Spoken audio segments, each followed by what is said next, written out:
आज आम्ही जिल्हाधिकारी महोदय या ठिकाणी चंद्रकांत रघुवंशी यांच्या विधान परिषदेच्या आमदारकीच्या बाबतीमध्ये त्यांचं जे शपथपत्र सादर केलेलं आहे त्या सादर केलेल्या शपथपत्रामध्ये ज्या जमिनी नमूद केल्या आहेत त्या जमिनीच्या बाबतीत आदिवासी संघटनेने आक्षेप घेतलेला होता आणि सदरचं निवेदन हे 25 मार्चला दिलेलं आहे आणि त्या निवेदनाला यांनी काय पाठपुरावा केला आहे हे बघण्यासाठी म्हणून आम्ही पाठपुरावा करण्यासाठी म्हणून या जिल्हाधिकारी कार्यालयाला या ठिकाणी आलो।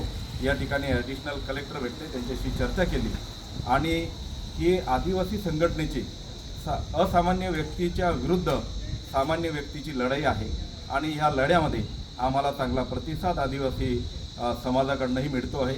आत्तापर्यंत आमच्याकडं 10 आदिवासी सामाजिक संघटना जोडलेल्या आहे। आम्ही आव्हान करतो की नंदुरबार जिल्ह्यातील जेवढ्या पण आदिवासी संघटना आहेत ह्या लढ्याला अगदी किरकोळ घेऊ नये। हा लढा फार मोठा आहे, लवकर आपल्याला यश मिळेल असं पण नाही आहे, परंतु तरी देखील या ठिकाणी कायद्याचा गुंता मोठा असल्या कारणाने ही लढाई लांबी चालेल आणि आदिवासी जेवढ्या पण संघटना आहेत त्यांनी आम्हाला या ठिकाणी येऊन साथ द्यायला पाहिजे अशा प्रकारची आमची अपेक्षा आहे।